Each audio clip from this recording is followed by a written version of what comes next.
She is meant for greatness. Yan ang sabi ni Anyo nga sa'yo. Grabe daw, winner's mindset talaga itong si Kim Chiu. Sabi niya dito, you were always meant for greatness, Kimi. Hindi ka matatalo in life because you refuse to stop learning.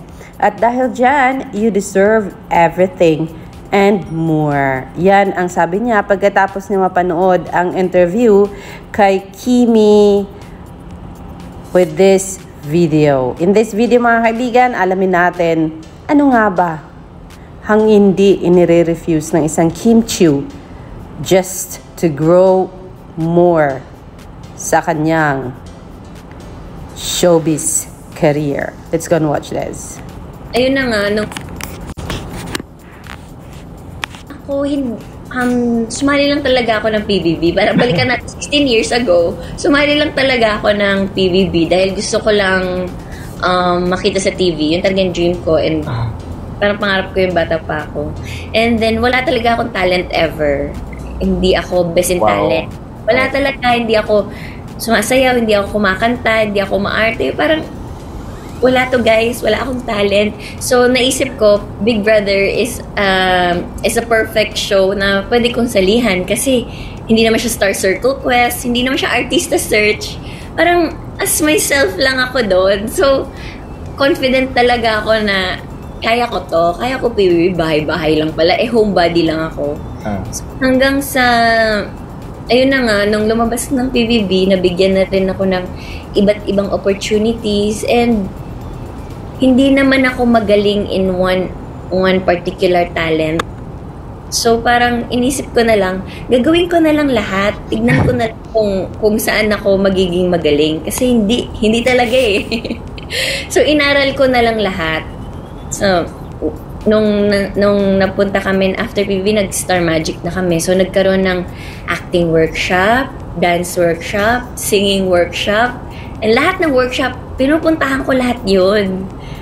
Kasi sabi ko, hindi po ako talented, Mr. M. Wala po akong talent. So dahil dyan, pinasukan ko lahat ng mga workshop except yung Tagalog workshop para sa mga English speaking yun. Hindi ko na sinalitan yun. Hindi ka naman balikbayan, hindi ba? Hindi naman ako balikbayan. Yun lang ang hindi ko inatenan, yung Tagalog workshop. Lahat pala.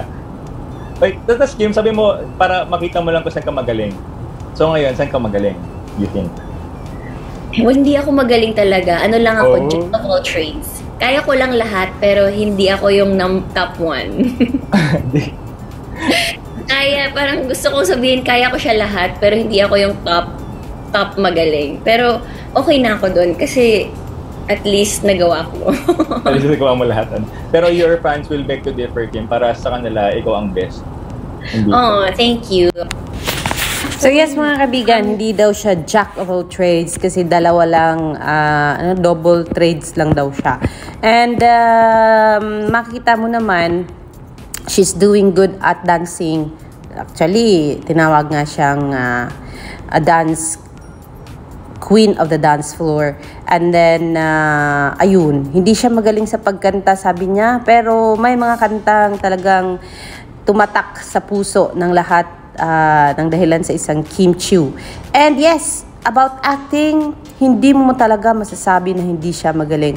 Dahil sa dami ng project na naihanay sa kanya, nagawa naman niya ang role niya as artist sa mga roles na ibinigay sa kanya. And then lately nga, nakita yung galing niya sa pag-arte more dahilan sa mga more projects ang ibinigay sa kanya. So yes, tama nga itong si Anyo nga sa'yo, she is born for greatness, diba? So, hindi mo iisipin na pumasok siya ng PBB, wala siyang katalent-talent, wala siyang alam.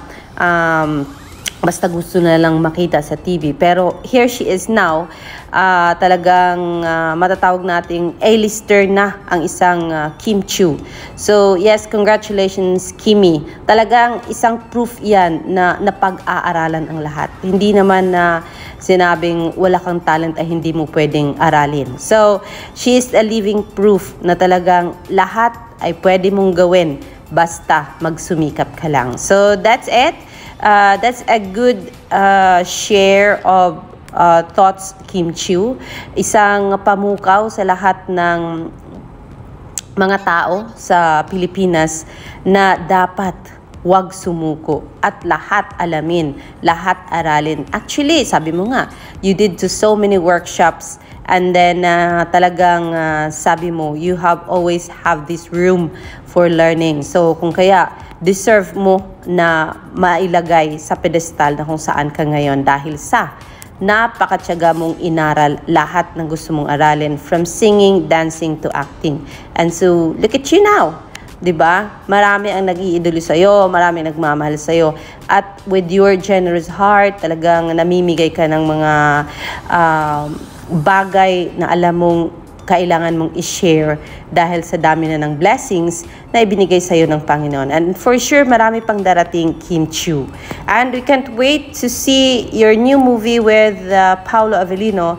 And for sure, there will be matatawag nating teleserye na ihahanay sa'yo in 2025. This is Alexander Lexter Jules. That's our morning update on Kimi. And hayan, maraming salamat at nadaanan natin yan mga kaibigan. And magandang video po ito para sa lahat ng nangangarap. Dahil pwede talaga ang imposible ay maging posible, magsumikap ka lang. Alexander Lexter Jules, magandang umaga po sa inyong lahat.